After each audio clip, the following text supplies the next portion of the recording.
nous recevons ce soir deux personnalités imminentes de la planète yoga. Et j'ai sorti de ma bibliothèque tout à l'heure un livre de chevet. J'ai appris le yoga entre Van Liesbeth et Eva Rouge-Paul. Et honnêtement, j'étais très admiratif des magnifiques photos que je préférais aux photos de la femme d'André Van Liesbeth. C'était le problème. Voilà, et vraiment c'est un livre qui pour moi m'a marqué, dans lequel j'ai appris le yoga, et un livre quand même de 65. Voilà. Mais je l'ai fait, enfin j'ai essayé de faire un cahier pour que mes élèves puissent travailler un peu tout seuls. J'étais submergée inutilement et j'avais des élèves très réguliers et je me disais quand même, j'asphyxie si on les faisait un peu libres. Et puis ça a très mal tourné parce que ça a été traduit en 18 langues et moi j'ai été piégée de tous les côtés. Je ne savais pas du tout qu'un cahier pour bon élève, ça allait finir comme ça. Ouais. Mais il faut dire que c'était à l'époque des livres extrêmement novateurs. Parce que, alors maintenant, il y a à peu près un livre par jour qui est publié sur le yoga, mais à l'époque, donc, nous avions un livre par une yogini, donc par une femme, un livre illustré avec de magnifiques photos, un livre essentiellement pratique, et c'est vrai que dans la production de l'époque, en termes de livres de yoga, c'était déjà extrêmement novateur, et je pense que c'est pour ça que ces livres ont eu beaucoup de succès. Je vous raconte une petite histoire. Ça commence. 5 ans après sa parution, je rentre une fois de vacances. Je me trouve embouteillée comme aujourd'hui, mais sur les Champs-Élysées. Mes deux petites filles couraient de tous les côtés. Il y avait le drugstore avec une vitrine. Maman, maman, tu es dans la vitrine. Oh, maman, tu es dans la vitrine. Mais c'est pas vrai. Mais elle me tire. Bon, c'était la première fois qu'il y avait un plateau tournant. C'était la rentrée, il y avait l'indication des choses qu'il ne fallait pas rater à la rentrée. Il y avait le dernier Astérix et Eva Rouge-Paul. C'était bon signe, non? Oui. C'est la joie. Et je ne voulais pas le croire. Maman, tu es dans la vitrine. Voilà.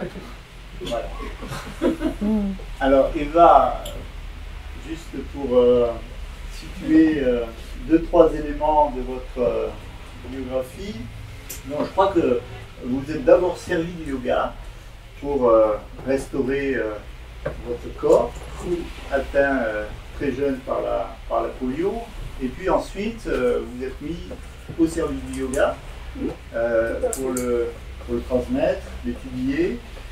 Vous avez donc, dans les années 60, donc très tôt, écrit ce premier livre, et puis d'autres encore, qui ont vraiment fait connaître le yoga à tout un large public. Et puis, donc, en 71, vous avez créé l'Institut La Rouge-Paul pour former des enseignants au yoga, et actuellement, il y a une bonne centaine, je crois, de professeurs qui ont été formés par cette école et qui enseignent partout en France. On ne compte pas, il y en a partout en France. Et bon, il y en a en Autriche, il y en a en Suède, il y en a en Italie. Je sais qu'ils viennent de loin parce qu'à des stages de fin de semaine, il y a plein de valises dans mon couloir.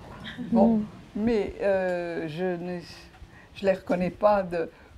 L'endroit n'est pas marqué. Cependant, j'ai des propositions pour notre avantage, là, de professionnels de traduction, en allemand et en anglais. Alors, je vous les envoie. Tant pis pour vous. Ce que vous pouvez avec.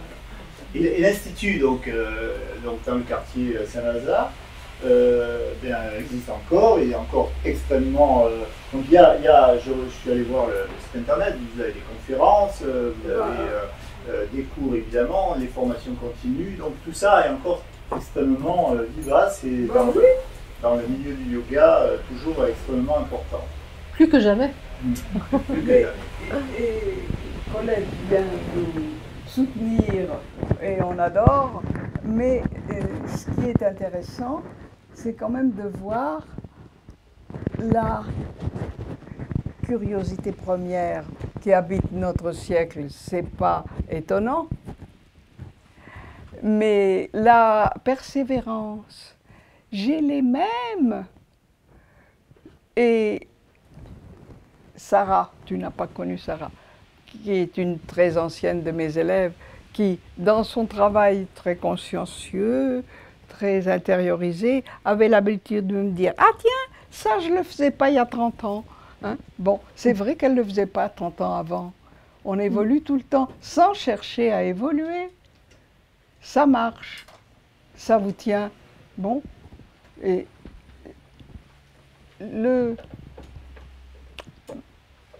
ma différence, vraiment, c'est de tourner le dos complètement à l'organisation contemporaine du savoir par la répétition. On répète, on répète, on répète, on enregistre, on... Mais il y a une autre mémoire, celle qui nous attend quand on a une attention libre. Si je vous dis goût d'abricot, vous savez tous ce que c'est. Vous ne vous êtes pas entraîné à vous dire je mange de l'abricot à 8 h du matin tous les matins. Alors, on a une imprégnation possible quand on est d'accord avec ce qu'on fait. C'est tout. On le fait une fois. Et la vie nous attend. Pourquoi répéter, répéter? Oh, quelle horreur. Alors, je suis très paresseuse, je fais un peu trop de choses, mais je ne les répète pas, hein? D'accord. Les livres, vous ne trouverez pas la même chose dans celui-là, dans l'autre, non, non, non. Évidemment, il faut accueillir les nouveaux en se remettant à leur niveau. On répète un peu, on sait faire, mais il n'y a pas de nouveau identique. Je vous raconte une petite histoire. Quand je vois entrer sur mon tapis un nouveau participant, j'entends le petit sonnet du XVIIe siècle. Nous avons fait tous deux quelle belle promenade nous avons fait tous deux. Mon âme, cette marquise, avec mon corps, ce monstre hideux. Et cette fabrication par des siècles et des siècles. J'ai affaire à ça et d'un autre côté, j'ai entendu l'Indien me dire « Tu n'auras pas toujours la chance de naître dans un corps d'homme. Es-tu sûr d'avoir fait tout ce qu'il faut pour t'en réjouir ?» Alors, celui qui vient faire un brin de yoga comme ça, il entre dans cette voie et moi je tire pour qu'il devienne l'autre, celui qui peut s'en réjouir. C'est un sacré boulot, hein? Bon. Mais si vous êtes là, c'est parce que vous pensez que quelquefois, vous pourriez avoir un autre mode d'emploi. Et vous avez des ressources succulentes dans le journal d'André Gide. Il vous raconte comment l'exercement au piano lui donnait la faculté de mieux écrire. Et il faut absolument toucher ça. Il vous parle de l'instrument qui devient intelligent quand on s'adresse à lui. C'est sublime. Puis le journal, il ne l'écrivait pour personne, hein. Il l'écrivait pour lui. Hein. C'est lui qui a dit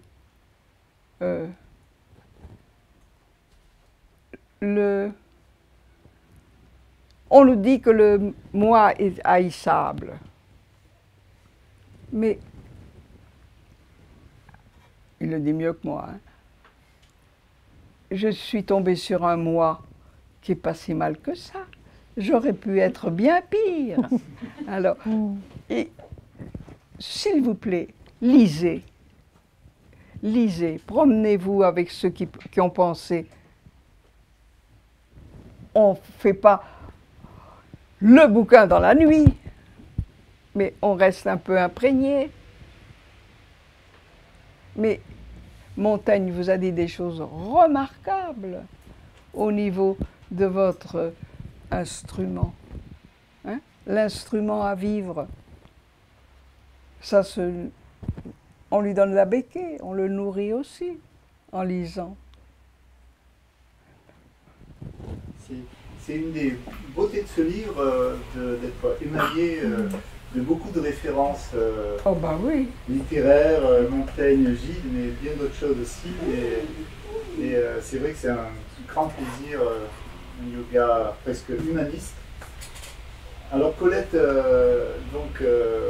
a participé grandement, organisé un peu la structure de ce livre et sa rédaction. Donc Colette, c'est notre conscience quand on veut parler de conscience. C'est notre référence quand on prononce un nom sanskrit. Et puis c'est donc la grande spécialiste du yoga du shivaïsme. Et donc quand on voyage du côté du Cachemire, on a comme guide Colette. Donc je crois que Colette a publié chez nous un livre sur le sanskrit, et puis d'autres livres chez d'autres éditeurs, Miroir de la conscience, d'autres livres aux deux océans chez Acarias, une production dédiée au yoga du Cachemire, au tantrisme cachemérien, au sanskrit. Et dans ce livre, donc c'est un livre d'entretien, avec le bonheur, la facilité d'entretien permet une lecture aisée, beaucoup de fluidité dans le discours, mais c'est aussi un livre extrêmement structuré, hein, qui est pas du tout, il n'y a pas du tout de facilité, donc c'est un livre qui répond à un plan. Donc il y a une partie sur le corps, une partie sur le souffle, une partie sur la conscience. Tout ça est extrêmement rigoureux et il y a une confrontation permanente entre Eva et Colette. Donc pour notre plus grand bonheur, les inspirations d'Eva étant nourries par la pensée structurée de Colette. Voilà, donc on a quelque chose de vraiment extrêmement intéressant dans ce livre. Eh bien, donc peut-être parler du corps, parler du souffle. Oui, je voulais tout d'abord dire que je côtoie Eva, nous nous rencontrons depuis une bonne vingtaine d'années. Et je ne sais pas comment a émergé l'idée de cet ouvrage, à partir d'une conversation à bâton rompu. Et puis, nous nous sommes rencontrés pendant 2 ans avec Eva, chez elle, avenue Zola à l'époque, et le mardi après-midi très souvent. Et lorsque j'arrivais souvent, je me disais, voilà, je vais poser telle question, on va parler de ceci ou de cela. Et très souvent, Eva me disait, ah, on va prendre un thé, manger un petit cake délicieux qu'elle avait fait. Et du coup, la conversation partait spontanément sur des sujets qui lui tenaient à cœur dans l'instant, ou que moi-même, j'avais un petit peu remué dans ma cervelle. Et ce qui était vraiment agréable, vraiment je dois le dire, parce que j'ai éprouvé vraiment un immense bonheur à ce dialogue, c'est qu'il y avait beaucoup de fraîcheur et d'innocence et de spontané. Et puis, comme l'a dit Claude, moi j'ai des pistes de recherche depuis plusieurs années sur les textes anciens, et j'avais un petit peu centré mon approche sur ce grand courant du tantra qu'on appelle le shivaïsme du Cachemire, non dualiste, dont l'essence est de faire justement, de mettre sur le chemin du naturel, du spontané, du déjà là. Donc c'est un courant qu'on appelle la reconnaissance.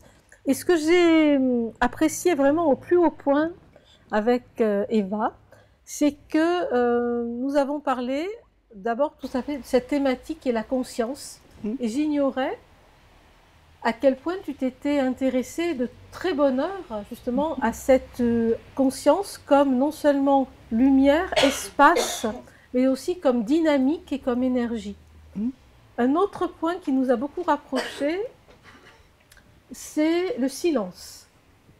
C'est ce goût du silence, et je pense que ça, on va pouvoir en parler plus amplement, ce que la technique d'Eva, comment dire, ce que l'expérience plutôt a pu proposer au fur et à mesure de sa transmission, qui est ce qu'on appelle le temps de rien. Et que je pense que vraiment, même s'il doit exister, je l'espère, dans toutes les pratiques, je pense que là, Eva a, par son intuition, par son sens inné, vraiment du bonheur d'être née avec un corps, de cette amitié avec le corps, je pense qu'elle a pu vraiment là ouvrir un sillage qui est plus qu'une pratique, qu'une technique, c'est vraiment un creuset d'expérience qui laisse l'âme, le souffle et le corps soudain se déposer, c'est vraiment le sens du mot dhyana ou même samadhi, se déposer pour laisser émerger vraiment ce qui est l'essence de l'être et de la vie, c'est-à-dire, justement on parlait tout à l'heure de spanda, voilà, spanda, c'est-à-dire c'est la vibration même de l'être. Et puis on a eu d'autres points de convergence tout à fait inopinés, par exemple Maître Eckhart. Maître Eckhart, des poètes également. Aurobindo. Voilà. Donc, et puis encore, pour finir, j'ai beaucoup aimé justement ce goût de l'improvisation. Parce que moi, c'est ce que j'aime par-dessus tout, en danse, en musique, c'est tout dans la improviser, voilà. Ce qui nous plaît. Et l'improvisation, donc, c'est quand même quelque chose aussi un risque. C'est un certain courage, je pense, oui, parce qu'on aime bien se couler dans des rails, dans des autoroutes de la pensée ou de la pratique. Et improviser, c'est le goût de l'instant aussi. Voilà.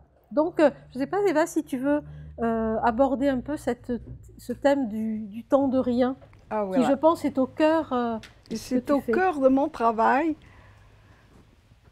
Et ça m'a été très démontré par Colette et par un de nos amis, Alain Monroe. Alain Monroe, qui est médecin et qui est venu faire l'apprentissage de mon école pendant 3 ans sans que je sache qu'il était médecin. Et bon, maintenant je l'ai su, très étonnée. Bon, mais c'est un chercheur aussi. Hein? C'est un médecin-chercheur. C'est un chercheur à la recherche de la vraie. Bon, il nous a sorti un texte extraordinaire sur ce temps de rien. Bon, je vous dis tout de suite, je triche parce que je vous demande une aptitude de concentration spontanée sur un moment que vous choisissez, long, court, où vous allez faire quelque chose de précis et de très coûteux sur le plan physiologique. Après, je vous lâche. Récupérez-vous. Et vous avez une dette physiologique. Ça tape du cœur, ça, j'ai eu dans mes ordonnances de posture, qui sont un petit peu comme un menu. Il y a une entrée, il y a le roast beef, et puis il y a, on finit par le dessert. Et dans cette ordonnance de posture, il m'est arrivé d'avoir des sujets qui avaient des drôles de métiers et une posture que je demande régulièrement à mes petits apprentis, y compris à mes petites mères de famille, multi-grand-mères. J'avais à un certain moment un jeune champion mondial olympique, médaille d'or de barre parallèle. Et il y a une des postures où tout le monde passe en entrant chez moi, quand il la faisait, après il me disait « je crève ». Bon.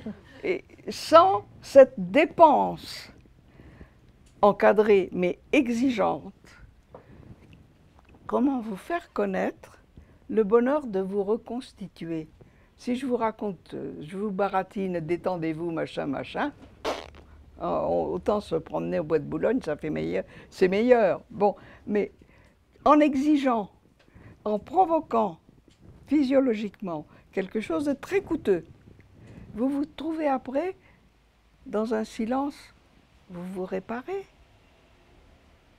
Et je vous donne une petite clé quand même au niveau respiratoire, comment se réparer avec bonheur.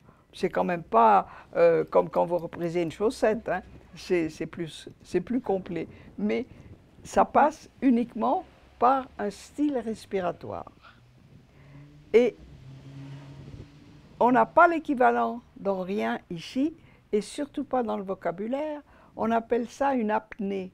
Alors tout de suite, vous voyez le plongeur ou le gros mangeur rouge vif qui ne peut plus respirer.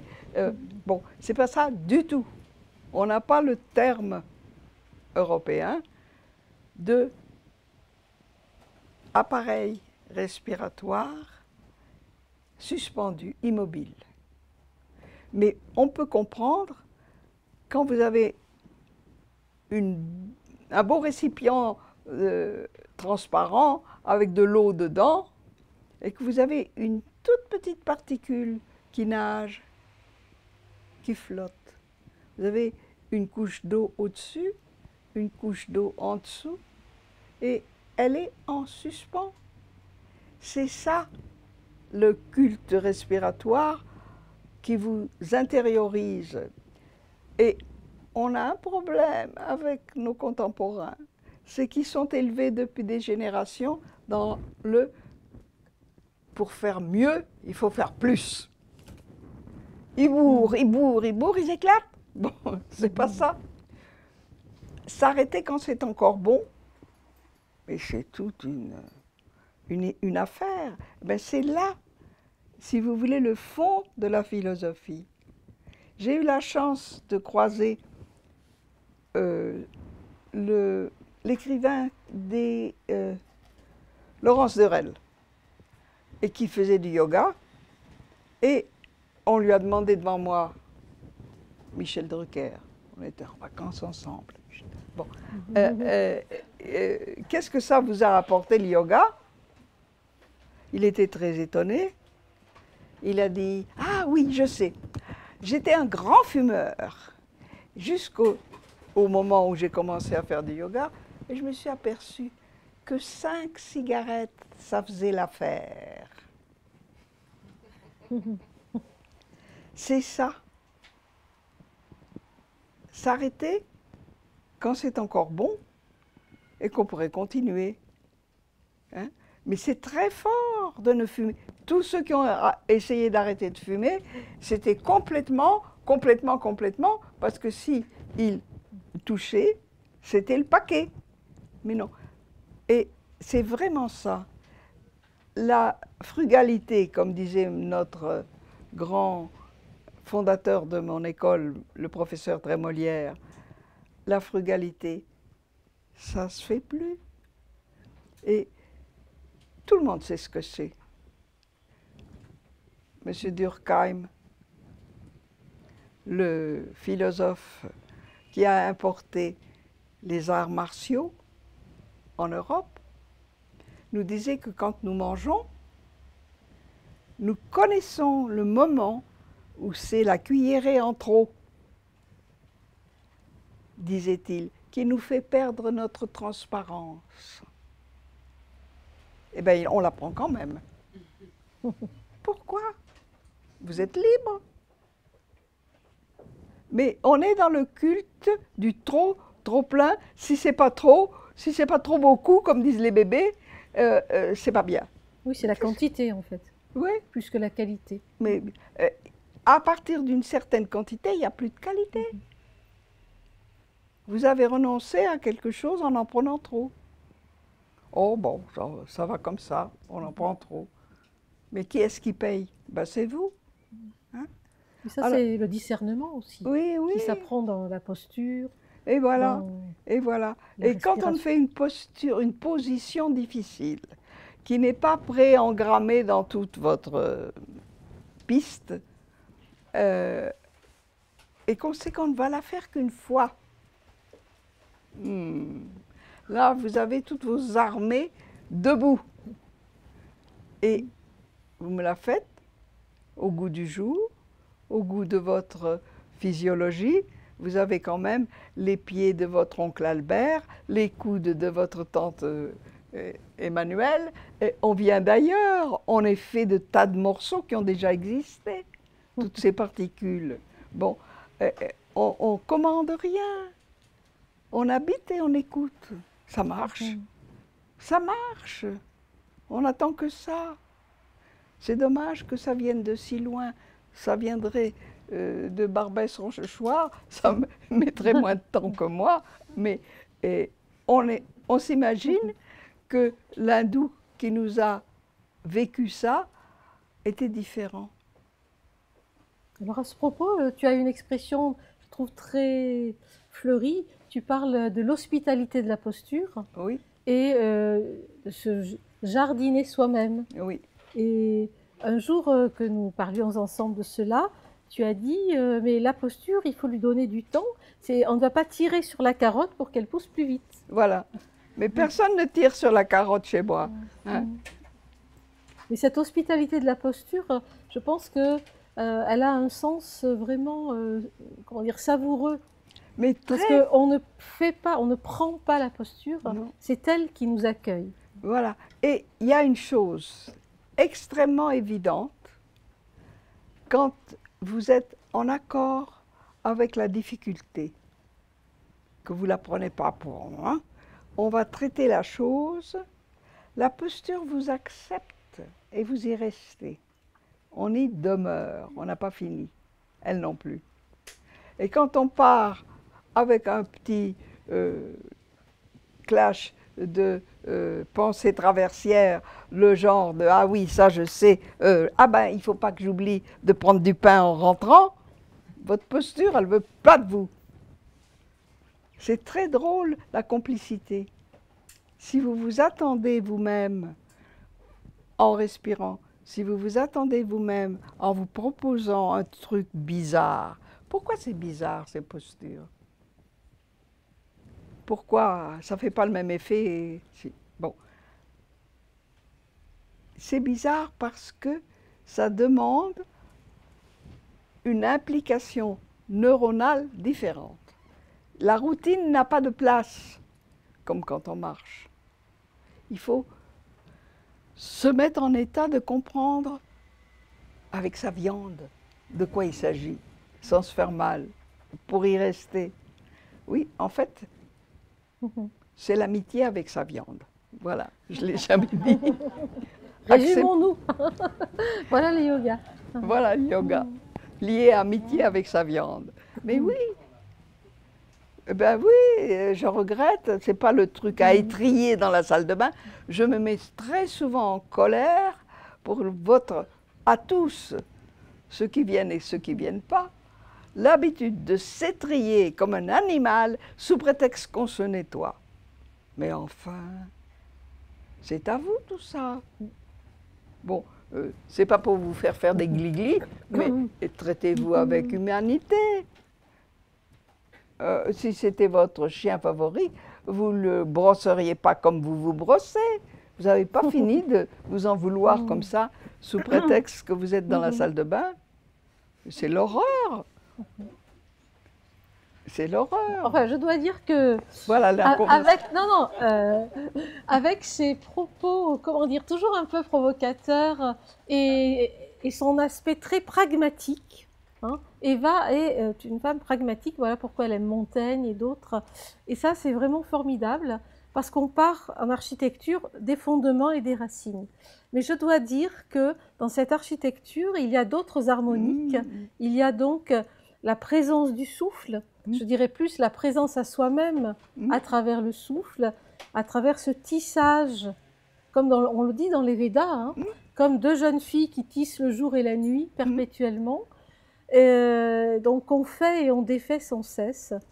Et donc cet acte, comment dire, de métamorphose fait aussi que tout se renouvelle. Ah oui. Et ce temps de rien, justement, j'insiste là-dessus parce que ça me semble vraiment, comment dire, le moyeu entre l'expérience du corps et l'expérience de l'esprit, comment dire, la vie aussi, la vie dans la pratique du yoga, la vie quotidienne. Il y a cette articulation présente que si l'on l'a vécue une fois, en fait, elle est réactivée sans cesse, hein, dans le taxi, quand on est dans un embouteillage, n'importe où.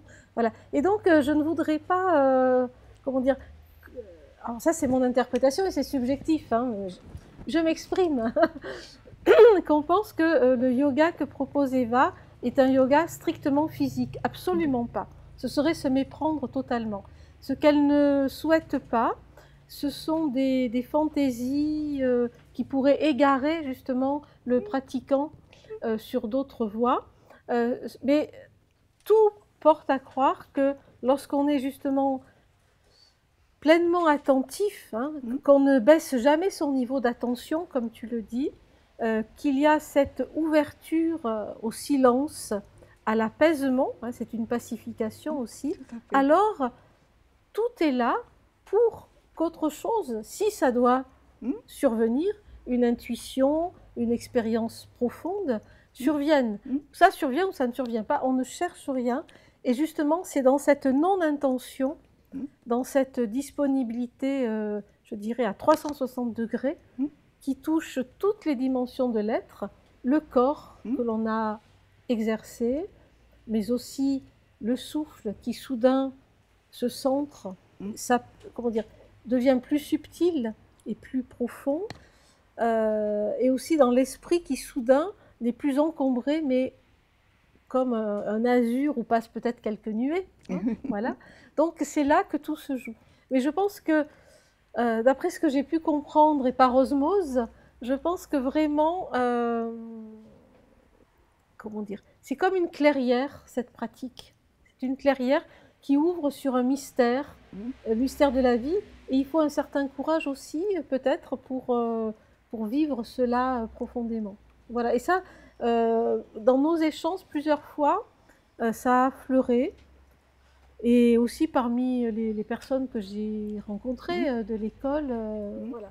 Et je voulais vraiment ça, c'est vraiment quelque chose de fabuleux. C'est comme une maïeutique qui fait vivre autre chose. Oui, on n'en parle pas, on le fait. Et puis, on est avec des personnalités comme Colette rassurés sur ce qu'on fait.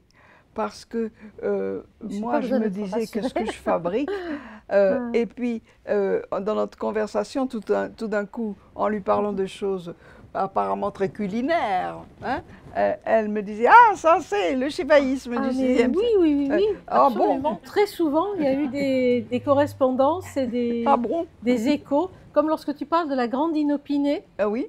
Très souvent, et moi, c'est quelque chose que je connais dans le Vatulanatta Sutra, Sahasa, c'est justement cette expérience soudaine qui traverse comme une fulguration l'être, une intuition qui n'est pas une vague fantaisie, mais pas du tout, c'est une conscience des plus intenses, rivée sur le présent, et qui soudain donne une connaissance des choses. Éclairage. Voilà. Alors, petite histoire. J'ai eu dans mes débuts laborieux, qui ont duré jusqu'à maintenant, surtout des petits cours particuliers qui allaient, quand ils étaient une masse, jusqu'à 4 personnes, avec des gens qui étaient en délicatesse avec leur équilibre, uniquement des gens d'art, des écrivains, des chanteurs, bon, et des gros qui ont été achetés par la Silicon Valley, des gros scientifiques, des gros de là. Bon, et j'ai remarqué qu'ils étaient, ils se sacrifiaient, ils venaient 1 heure par semaine sur mon tapis. C'était beaucoup dans leur quotidien très bousculé. Et ils étaient hein, et puis tout d'un coup, ils s'agitaient. Je me suis dit, mais qu'est-ce qu'ils ont à partir d'un certain moment? pas tous ensemble. Il y en avait un qui me faisait le truc de se gratter. J'ai pensé, mais ils ont des idées traversières inconfortables. Alors, j'ai pris mon système, j'ai corné, et je leur ai dit, bon, si vous vient une idée traversière, vous avez un petit carnet sur ma cheminée, allez la noter. Et ils se levaient, ils allaient noter leur truc. Ils avaient peur d'oublier quand ils avaient un flash de conscience. Et il y en a qui m'ont dit, on revient après s'être absenté, avoir été au Japon ou je ne sais pas où, on arrive parce que j'ai eu une bande de 7 maîtres de conférences au Collège de France, GLOUP. Il y en a un qui il venait du Japon, ils avaient pratiqué des arts extrêmement poussés et ça leur manquait. Et ils me disaient, on est en train de trouver, mais on est sous le plafond, on n'arrive pas à crever le plafond. On vient 3 semaines au yoga, on crève le plafond. Puis je ne les voyais plus. C'était un peu trop. Mais c'est eux qui m'ont instruit de ça. Et, oui, et à ce propos, il y a un autre thème aussi qui est souvent revenu et qui fait écho avec des pensées de l'Inde fort anciennes. Et non, c'est le fait que, en fait, on sait déjà, mais on ne sait pas que l'on sait. Oui. Et ça, je pense que, mine de rien, ça a l'air d'être une boutade, mais c'est extrêmement important parce que ça implique que l'on se fasse confiance. D'où le titre aussi de cet ouvrage, sur la confidence du souffle. Parce que non seulement dans la confidence du souffle, cela peut signifier que le souffle nous fait ses confidences. Parce que justement, comme Eva vient de la raconter avec ses anecdotes savoureuses, mais c'est aussi l'idée que nous faisons confiance à notre souffle. Puisque confidence en anglais a les 2 sens. Voyez. Et donc, je veux dire, s'en remettre, s'abandonner, dévouloir, comme tu dis si bien, au lieu de vouloir, ça c'est vraiment important. Et donc, pour revenir à cette idée, finalement, que notre ADN ou notre être, qui n'est que poussière d'étoiles, comme on le sait, est déjà riche, est déjà dans la résonance de multiples consciences, intuitions. Et peut-être comme ça, on pourrait expliquer d'ailleurs qu'en Chine, en Inde, en Occident, à certaines époques, eh bien, il y a eu des convergences, ou du moins des intuitions qui n'ont pas du tout été exprimées de la même manière. Mais en même temps. Voilà. Et donc, peut-être au fond de l'humain, y a-t-il quelque chose qui cherche à se dire, une parole qui est inexprimée, peut-être inexprimable, et que l'on cherche à, comment dire, comme un musicien connaîtrait une mélodie et la joue parfois, bon, selon les instruments, avec des timbres différents. Voilà. Mais nous sommes, pardon pour le micro, nous sommes des interprètes peut-être, chacun à notre manière unique de cette savoir-être, cette inspiration de la vie qui est partout. Oui, voilà. Mais Maeterlinck, notre poète occidental, l'a très bien dit, ce qui est difficile, c'est pas de dire ce qu'on pense, c'est de dire ce qu'on sait déjà et qu'on ne pense pas encore. Je trouve ça parfait. Il y a des quantités de moments où on n'a pas le courage de penser, d'achever, parce que ça ressemble à rien. À qui veut-on ressembler? On s'en fout. On n'a qu'à penser ce qui vient. Hein? C'est un peu la confiance. Oui. Un peu l'imbécilité. Je pense qu'il y a des gens qui doivent fonctionner comme ça et qu'on prend pour des fadas. Mais c'est l'innocence aussi, justement, la fraîcheur et le spontané. Alors là aussi, on est très proche de la vibration, de la fulguration, du jaillissement, justement, de quelque chose que l'on n'attend pas et qui a une valeur presque universelle. Oui, mais le laisser passer, le truc qu'on veut dire, c'est toute une affaire. Et il faut vraiment être dans une innocence pour laisser plouf sortir quelque chose. Ben, si on le regrette, et c'est pas grave. Bien sûr. c'est pas grave. Mais justement, petite anecdote. Il y a 2-3 mois, j'avais un petit cours très mélangé avec des professeurs de yoga de grands responsabilités, etc. Et dans ce cours-là, j'avais ce médecin de Bordeaux, dont je ne savais pas qu'il était médecin, je parle à ma voisine sur le tapis, et il me dit, tu sais ce que tu as dit? Ah? Tu lui as dit, serre pas les dents comme ça, le silence n'aime pas être mordu. Parce qu'elle était quelqu'un qui est habile et qui est heureux dans son savoir. Pourquoi elle avait été mobilisée, son serrage de dents. Et moi, je ne me souvenais pas. Je laisse passer, tant pis si on est ridicule, on s'en fout. Oh, mais c'est comme l'improvisation en musique, hein, ben en oui, jazz ou en on ne sait pas d'où ça vient. Et alors? Et parfois, ça tombe parfaitement juste. C'est pile. Et justement, ça peut aussi, ce qui nous traverse parfois, peut pour nous ne pas être extrêmement pertinent, mais quelqu'un d'autre peut-être aura besoin de cette parole. Mais voilà. Mes fidèles, très paresseux, qui viennent régulièrement s'étirer sur mon tapis, me ramènent des trucs d'il y a 20 ans que j'ai dit je ne sais pas quand, mais poum, c'était entré, mais laissez passer. Si on est ridicule, on s'en fout. Ben alors. Oui. Est-ce que tu penses qu'on pourrait demander s'il y a des questions? Oui, ou... Mais j'espère bien. Le temps des questions. Le temps des questions. Spontané, donc. J'ai pas l'impression que je vous ai parlé de quelque chose que vous connaissez. Hein? Vous vous dites, allez, courage. Allez, Malaviki. Et si on parlait un peu de cette histoire de faire si comme c'était facile. Ah, oui, c'est vrai. Qui est le cœur Oui, de... tout à fait. Une attitude très généreuse aussi. Oui. Ouais. Je demande souvent, quand on figure une attitude pas très connue, faites-le comme si c'était facile. Et vous me le faites d'une façon admirable. Donc, comment faites-vous pour vous empêcher tout le temps d'avoir la facilité? Mais c'est pas vrai.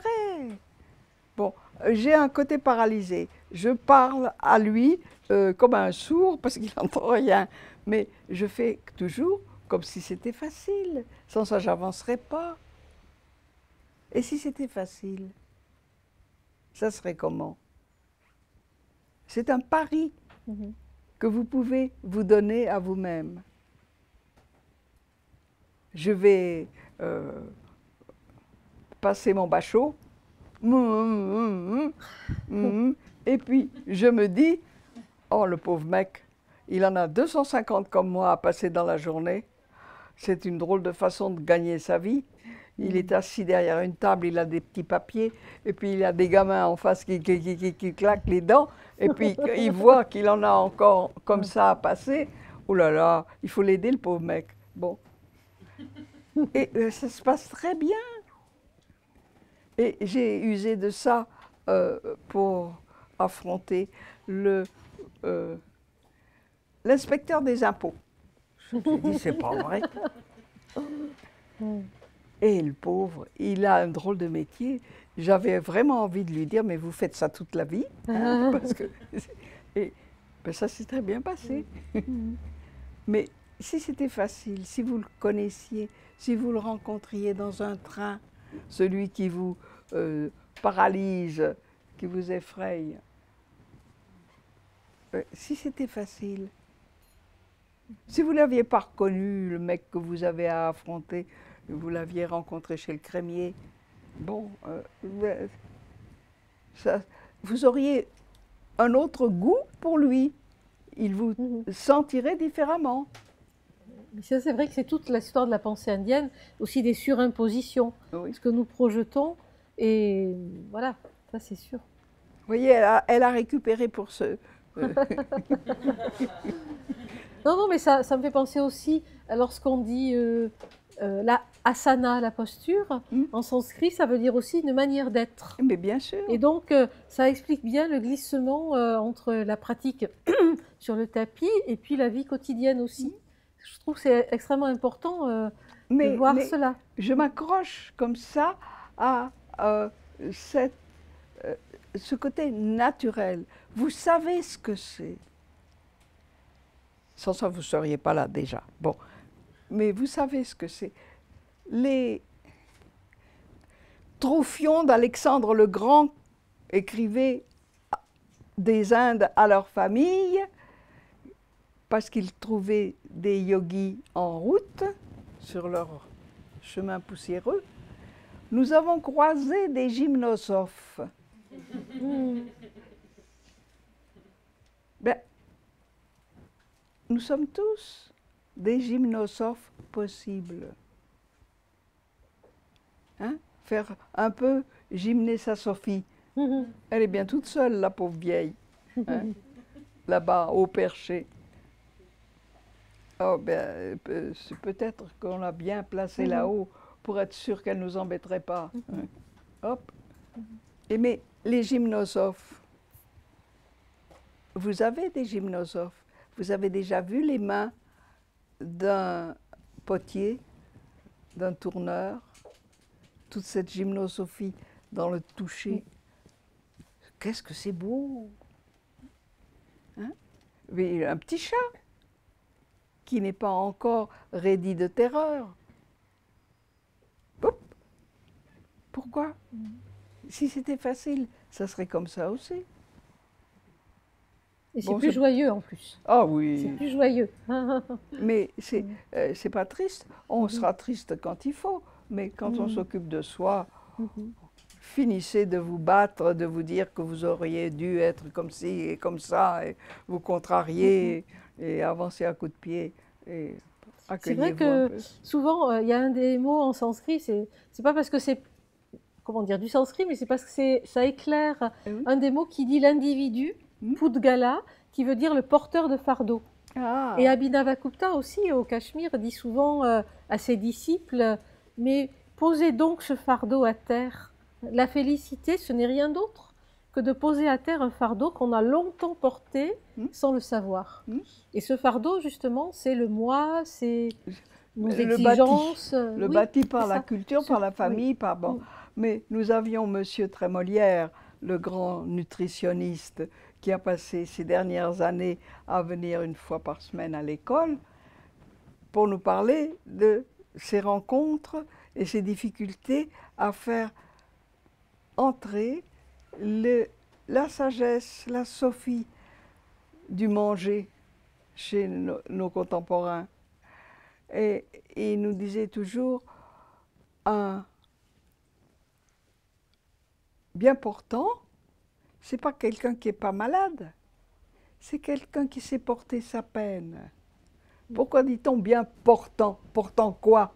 C'est important, oui. Eh oui. Et j'ai pas plus d'ambition que la pierre, je peux pas l'alléger, de mieux la porter, c'est tout, ça me suffit. Vous voyez, là-dessus, on rattrape les gymnosophes. On fait avec. Hein. On fait avec. On fait avec. Alors, des questions. On ne vous a pas parlé de quelque chose qui vous a occupé. Vous n'avez jamais pensé comme nous, mais si. Vous avez toujours, de toute façon, connu la cuillerée qui vous enlève la transparence. Hein? Vous la reconnaissez, oh, tant pis, hop, puis après elle, 4 ou 5 autres. Hein? Qui est-ce que vous êtes en train de tromper là? Hein? Oui, c'est l'histoire du juste milieu aussi. Hein. Ben oui, mais le juste milieu, chez nous, c'est une pauvreté. C'est un pauvre mec, le type du juste milieu. Il se coupe de tout. Mais non, il a tout essayé. Il choisit sa dose, comme Laurence Derel avec ses 5 cigarettes. Il avait fini. Ça, c'est beau. Alors, très souvent, quand j'ai une assistance un peu plus vieille que vous, des gens, bon, je n'ai que 91 ans, hein, bon, alors je peux parler des vieux, bon, ils ne se sentent pas insultés, bon, qui me disent, je ne sais plus ce que je voulais dire. Alors quand l'assistance, je ne sais pas, pour le yoga, est-ce qu'on peut faire du yoga plus âgé? Je ne sais pas. Ah, bon, ben, ça viendra une autre fois, c'est pas grave. J'ai des courants d'air, hein. Et moi, alors j'en profite pour dire que Eva est vraiment l'exemple de la jeunesse. Pour moi, vraiment, je trouve que chaque fois que nous sommes rencontrés, elle était plus pétillante que moi. Le soir, après 3 ou 4 heures d'entretien, elle me disait « On se fait une petite soupe ?» Et moi, j'étais raplapla. Oui. Et donc, j'ai compris aussi que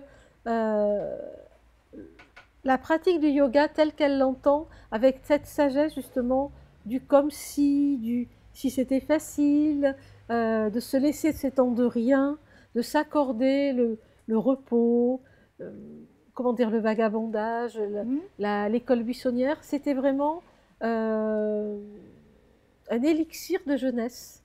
Et alors avec mes défauts sanscrits, je suis allée voir évidemment ces étymologies depuis longtemps, et j'avais vu que yuj, yoga, c'est s'unir à, c'est comment dire, mettre en train une activité, c'est aussi faire un rite. Et donc le yoga, c'est un rite avec soi-même. Et cette racine yuj est liée vraiment à la racine yu, qui veut dire s'unir, et d'où dérive yuvan, qui veut dire jeune, qui a donné Jung, en allemand, en anglais. Voilà, juvénile en latin, etc. Et donc, je me suis dit, alors s'unir à quoi? Alors, yoni, on veut dire aussi la source, la matrice, et je me suis demandé si, finalement, en faisant des petites passerelles comme ça, on ne pouvait pas dire que, à travers le yoga, par la pratique du souffle surtout, on se relie à son origine, à la dimension originelle, à une part de soi, une dimension qui n'est pas encore, justement, forgée, artificielle. On ne joue pas un jeu du bien pensant, du bien agissant. On retrouve vraiment le lien avec vraiment ce qu'il y a de plus profond, cette source vitale. Et je pense que en soi, quand c'est compris comme ça, le yoga peut, comment dire, favoriser une jeunesse, et la véritable jeunesse, qui est d'être reliée justement à ce spontané. Parce que si tu aimes improviser, c'est que ça jaillit. Ben, ça sort tout seul. Voilà, la preuve. Hein. Non, je ne vais pas faire des efforts quand même. Non, voilà. Quelle horreur. L'effort de ne pas en faire. Ouais. Voilà. Ah, mais c'est très important l'effort de ne pas faire d'efforts. Ayez donc le courage de le faire sans effort. Bon, quelquefois, c'est la barbe. On aime mieux faire un effort, comme ça on mérite. Ah, ça, l'idée du mérite en Occident, ah là là, à se flinguer. Bon, c'est pas possible. Ah, j'ai mérité, j'ai bien souffert, mais si c'était facile, on l'aurait peut-être fait mieux. C'est ce que tu appelles aussi le flow, être dans le flow, le flux. Le flux, oui. C'est-à-dire le courant. Alors Eva, je crois, aime beaucoup la mer. L'eau, c'est un élément, le courant. Et donc, une autre métaphore du yoga, justement, avec cette idée du souffle, justement, du souffle comme vie, hein, comme, pas juste comme respiration, ce serait pour être aussi de se laisser porter par le flou, voilà. le flow, ce flux intérieur. Ne pas en mettre trop. C'est terrible.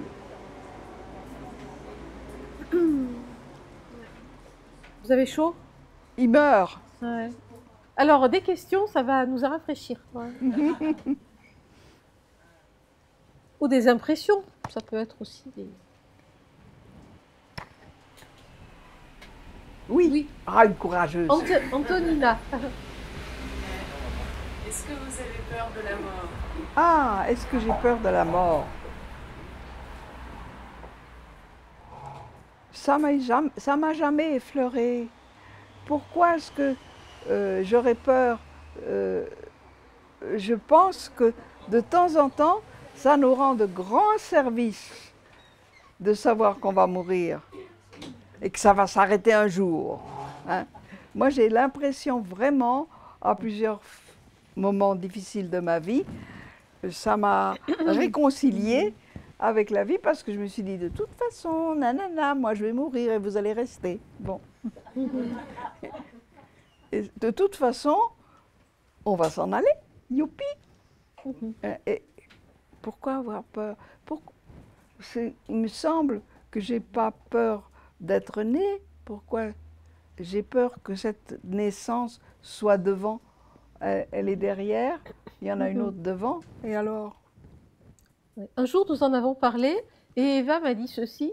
Je ne sais plus si c'est dans le livre, parce qu'en fait, dans le livre, il y a peut-être un 20e de tout ce que... Voilà. Oh, elle m'a dit, mais on meurt comme on éternue. Sans doute. Voilà. Ben oui.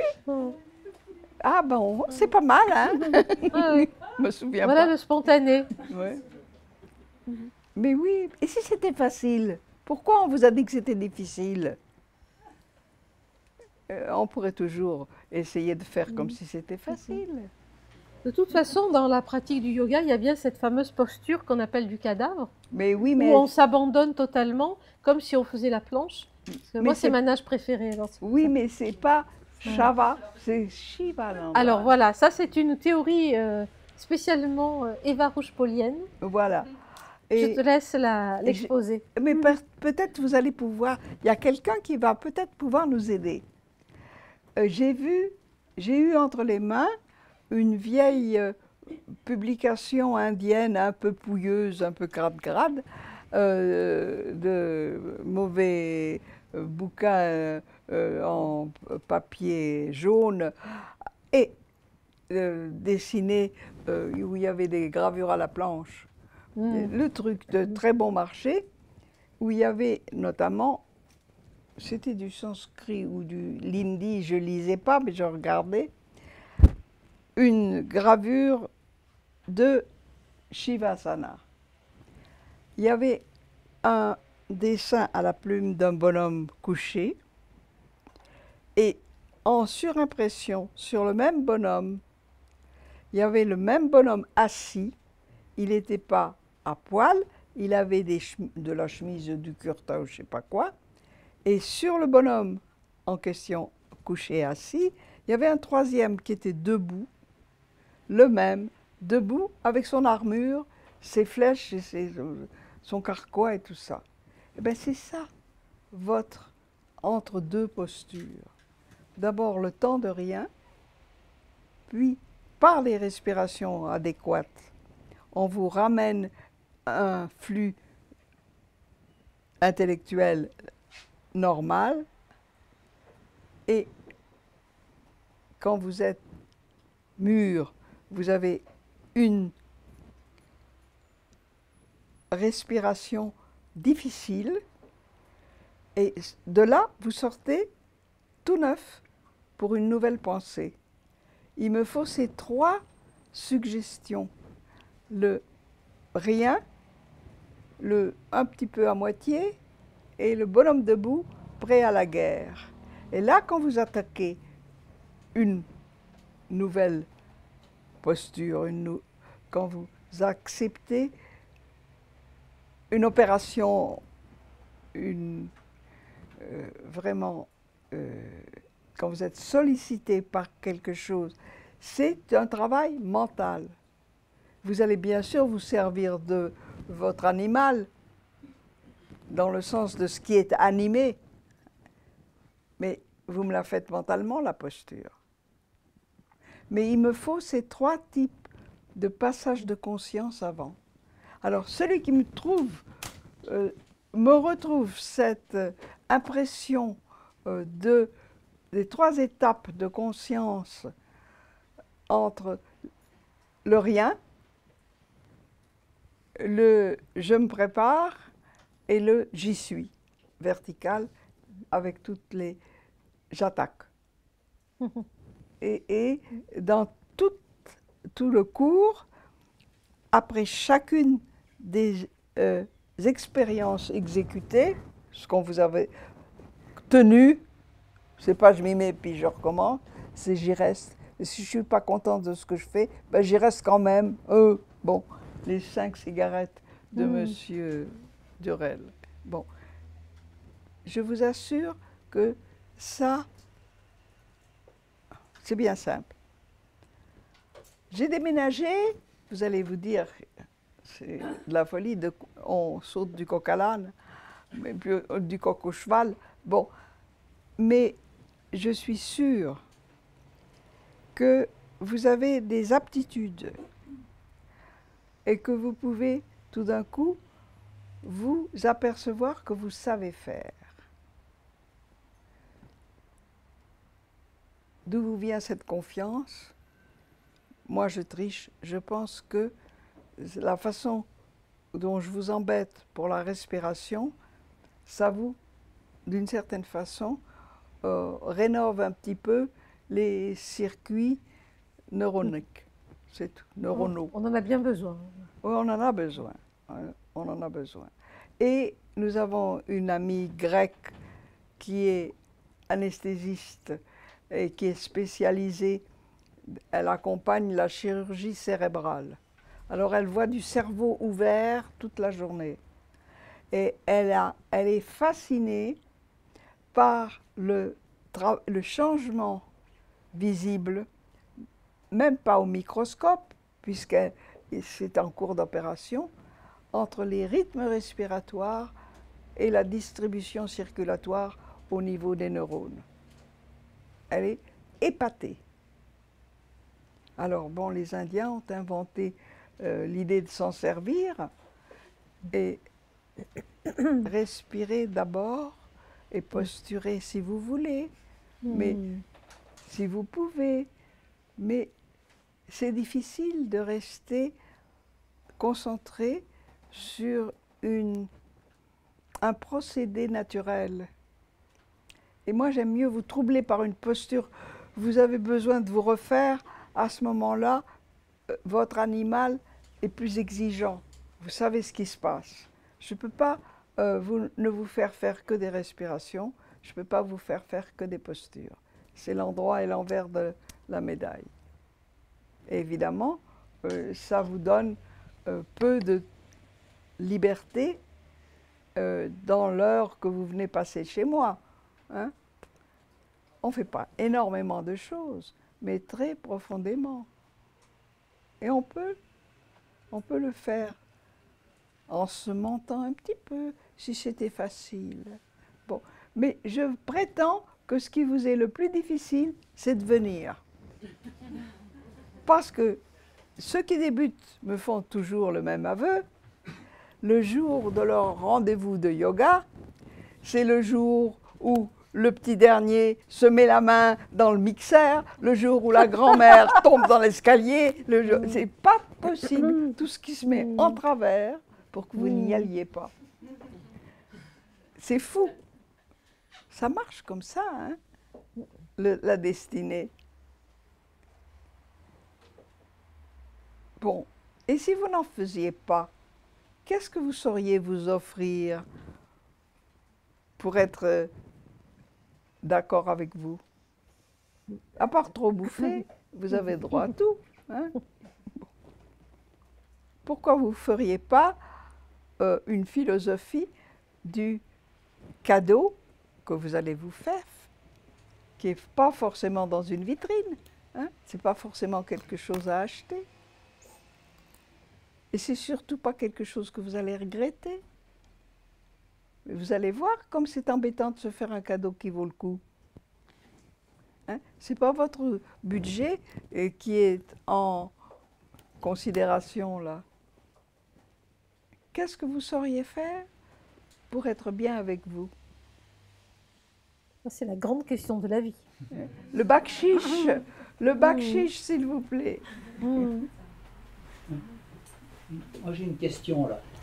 Je ne connais pas du tout votre enseignement et votre école. J'ai cru comprendre que vous mettez l'accent sur la respiration et sur les postures.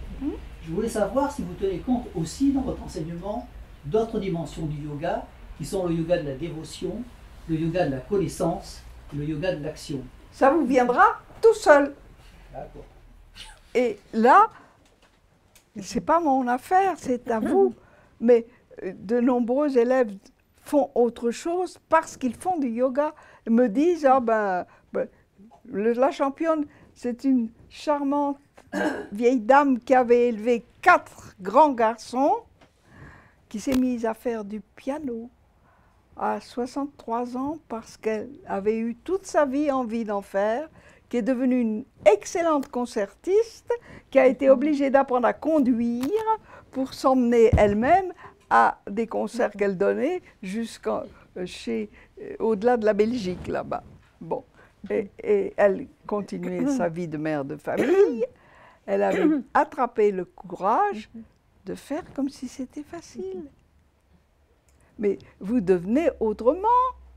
Ce n'est pas mes oignons. Et vous avez... Bon, je vous raconte une petite histoire. Un jour, un de mes élèves de 3, 4, 5 ans d'ancienneté, je ne sais plus, me dit « Eva, j'ai des petits ennuis. Alors bon, au vestiaire, il me fait sa confidence. Vous m'avez rendu la foi. » Bon, je suis mais incapable de frémir. J'envie les gens qui ont la foi, qui ont une vocation déifiée. Je ne savais pas quoi faire. L'embêtant, c'est qu'il était un grand scientifique, professeur de physique à Polytechnique. Et je lui avais rendu la foi. Oh, qu'est-ce que je vais faire? Je respire. Je lui dis, je vais réfléchir. Puis le lendemain, je lui dis, s'il vous plaît, faites une expérience. Peut-être ça va vous éclairer. À Saint-Sulpice, ils ont des chorales. Il est allé faire de la chorale à Saint-Sulpice. Il s'est éclaté avec son sentiment religieux. C'était une merveille. Ce que je ne savais pas, c'est qu'il y avait un pour. C'est qu'il avait une origine russe. Il avait un coffre de baryton et dont il ne s'était jamais servi. Et en plus de ça, qu'il était communiste. Ça n'allait pas du tout avec son intérieur. J'ai su ça après par sa famille, très soulagée de son évolution. Mais je ne sais pas, moi, vous venez chez moi, on respire, on est bien dans sa peau. Je parle peut-être un peu beaucoup, mais j'essaie de ne pas parler trop dans mes leçons. Mais c'est embêtant quand on voit quelqu'un qui se trompe. Qu'est-ce qu'on fait? Je fais encore un peu comme si c'était facile, hein, mais ce n'est pas facile du tout. Mais j'ai une responsabilité grande dans le choix qu'ils vont faire tout seuls, parce qu'ils sont grands, ils ont trouvé leur ficelle et leur robinet, et ce n'est pas à moi de les manipuler. Je déteste le dévoiement enrichi par le folklore touristique de l'Inde mystérieuse et profonde. Enfin, on leur fiche un peu la paix. Et puis, nous aussi, chez les Vercingétorix, on était peut-être aussi mystérieux et profond. Alors, l'exode, le tourisme spirituel me remplit d'horreur. Je poursuis un peu mon idée. À un moment, vous avez cité Sri Aurobindo. Oui. Sri Aurobindo, il avait une conception synthétique du yoga. Il pensait qu'il fallait utiliser non seulement le Hatha Yoga, mais les autres yogas indiens. Mais bien sûr. Bon, voilà, c'est pour ça que je vous ai posé cette question. La dimension vraiment spirituelle, pas uniquement psychophysiologique. C'est pas uniquement physiologique. Vous devenez autre. Et c'est pas mes oignons. Ouais, vous ne pouvez pas, d'accord. Non. Donc je pense que c'est un petit peu comme si, pour être par exemple pianiste ou peintre ou mathématicien, il fallait se dire qu'il y a des qualités fondamentales qu'il faut acquérir. Par exemple l'attention, l'ouverture d'esprit, la disponibilité en soi, justement à l'intuition, enfin un petit peu l'intensité de présence, voilà. ensuite, c'est ce que je pense, ce que préconise Eva, c'est ce qu'elle s'attache à transmettre, à faire, comment dire, à cultiver en soi des capacités, des qualités qui sont incontournables. Ensuite, selon la vocation de chacun, ben, l'un sera baryton, l'autre sera jardinier, l'autre sera cuisinier, etc. Mais je pense que elle n'oriente. Je ne suis pas professeure dans son école, hein, donc c'est ce que j'ai cru comprendre. Je n'oriente pas. Elle rechigne à orienter dans quelques voies ou sentiers que ce soit. Mais elle n'est pas contre. Non, mais comment dire, elle s'oriente tout seul. Elle accompagne jusqu'au point où chacun peut, avec toutes les qualités possibles, voilà.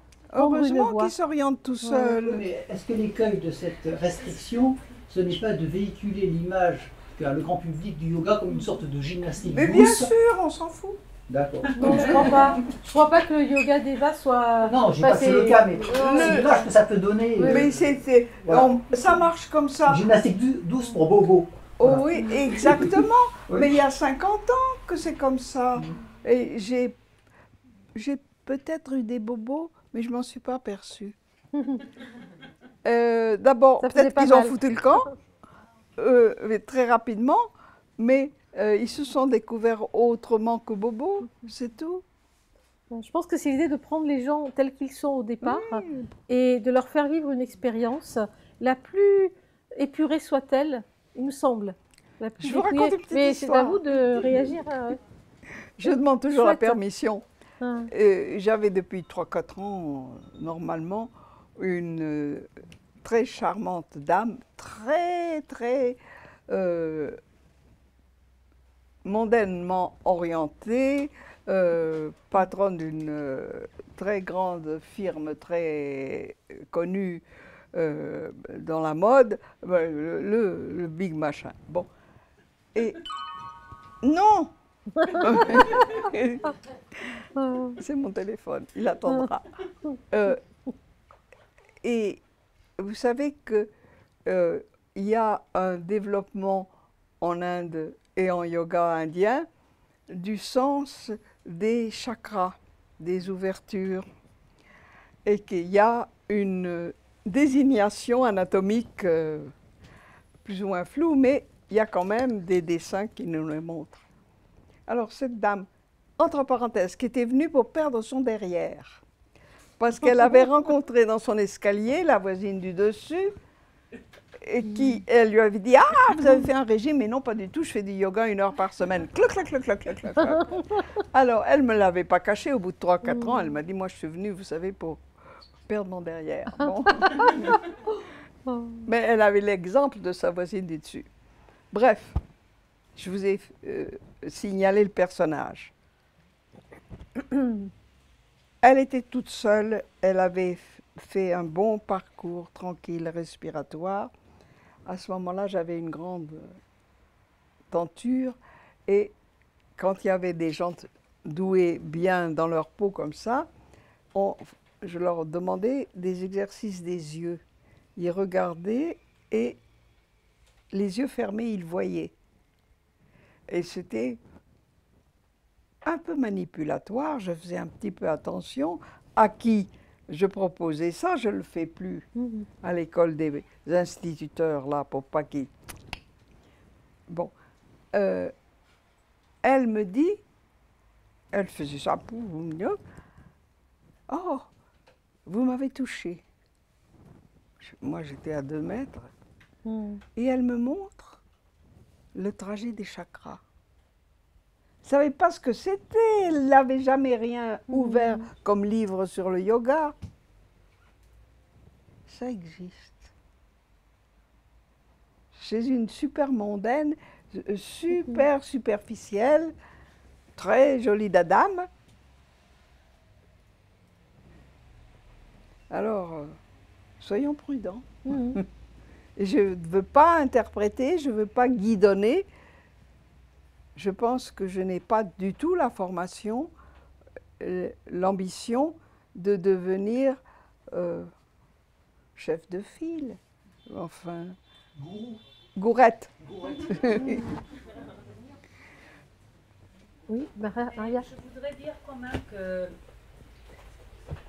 l'expérience d'avoir pratiqué la méthode Rouge-Paul, la méthode ouvre tous les chemins possibles vers l'action, vers la dévotion et vers la renaissance. Elle montre le chemin, elle ouvre le chemin, et puis c'est à chacun de faire choisir son expérience, de trouver sa propre liberté, de trouver son propre goût de vie. Donc oui, les 3 voies sont là, sans qu'elles soient mentionnées. C'est ça que je voudrais partager. Oui, bien sûr. C'est à travers la posture et la respiration que tous les chemins s'ouvrent vers cette direction-là. Oui, c'est vrai qu'un discours pourrait cantonner dans un certain... ou enfermer, ou faire, comment dire, fructifier l'imagination. Donc, l'expérience, c'est l'expérience la plus fondamentale. Après, il y a d'autres pratiques qui sont méritoires, c'est sûr. Vous montrez mon chemin et pensant que c'est le meilleur, de quel droit? Oh, débrouillez-vous si vous voulez être. J'ai l'habitude de dire, si me venait un gangster pour des questions de mal respiration, etc., et qu'il se trempait dans cette forme de yoga, il deviendrait un meilleur gangster. C'est tout. Je ne vais pas changer le bonhomme. Et son karma, n'est-ce pas? Et son karma. Hein. Mais c'est sûr qu'il va évoluer tout seul comme un grand. Mais c'est cette confiance qui est peut-être un peu à part et qui fait que certains peuvent dire la méthode Rouge-Paul. Bon, bon, je ne pense pas qu'on puisse aboutir à une fluidité respiratoire comme celle dont j'ai l'ambition, sans les postures. Et c'est cette fluidité respiratoire qui est, entre guillemets, le carburant cérébral. Vous penserez comme vous pouvez penser, comme vous êtes advenu avec vos neurones, mais avec, si c'était facile, ben c'est facile, tant mieux. Hein. Mais je ne suis pas un guide. Hein.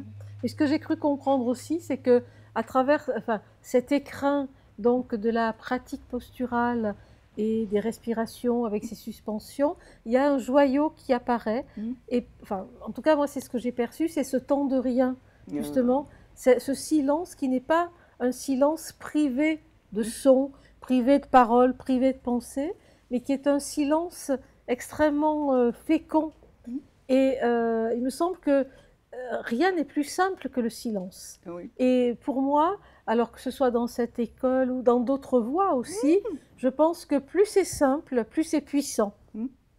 Et d'où justement cette fécondité dont a parlé tout à l'heure Maria, de pouvoir aller dans d'autres voies. Mais ça, je pense que c'est important aussi, et que c'est une confiance accordée aux élèves, justement, d'assumer après, comment dire, cette confiance en soi qui est un élan vers le je suis, un élan vers j'agis, un élan vers le je connais.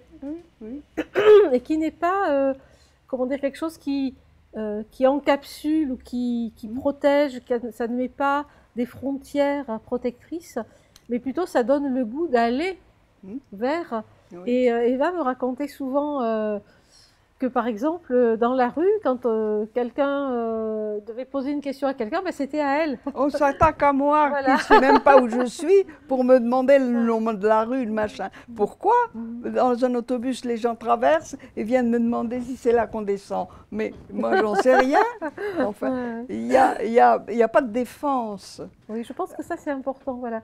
C'est cette osmose et cette qualité de présence. Voilà. Je vous raconte une dernière petite histoire. Vous avez peut-être feuilleté ou entendu parler de M. Philippe Lavastine, qui était un grand... Orientaliste, indianiste. Indianiste, orientaliste, émérite, et qui n'avait jamais fait de yoga. Oh là là, il me disait, mais je m'aime trop pour ça. Il avait vécu 22 ans en Inde, il avait vu des tortionnaires qui se faisaient secouer les omoplates, et il n'avait pas du tout envie. Alors, finalement, il venait très souvent à l'école, et finalement, il me dit, je voudrais bien prendre une leçon. Ben, j'ai dit, bon, on a tiré mon petit bureau, c'était à l'Étoile, et oh, il était immense. Ça m'arrive souvent d'avoir des élèves immenses. Et quelquefois, je me dis, je vais prendre une Vespa pour faire le tour. Et je vois l'image qu'on doit donner. Bon, bref, il avait 72 ans. Il n'avait jamais fait de sport. Il avait une hernie et il était complètement sourd. Bon. On va faire avec. Et si c'était facile, ça serait comment? Bon, nous voilà tous les deux. Puis arrive, oh, déjà 1 heure. Bon, je l'assieds. Je lui demande de s'asseoir contre le mur pour une allonge normale de la colonne vertébrale pour ne pas avoir le poids de la tête et de rester tranquille comme ça un petit moment. Et tout d'un coup, il me dit, qu'est-ce que c'est que ce silence sans solitude? Ça faisait 72 ans qu'il le cherchait. Bon, son fils était psychiatre, il était d'une famille très honorable sur le plan de la connaissance. Qu'est-ce que c'est que ce silence sans solitude? Merci. Monsieur Lavastine. Et c'est peut-être ce qu'on fuit en faisant. En faisant. Tout à fait. C'est bien, on fait. Pourquoi pas. Mais est-ce qu'on n'est pas en train de se cacher quelque chose? Ben, on se cache quelque chose gaiement si ça marche. Hein? Mais s'il faut se faire 2 fois plus d'exercices pour arriver... Non! Bien. C'est pas grave. On s'en va? On voit qu'il y a quelques questions, non? Il n'y a pas de questions?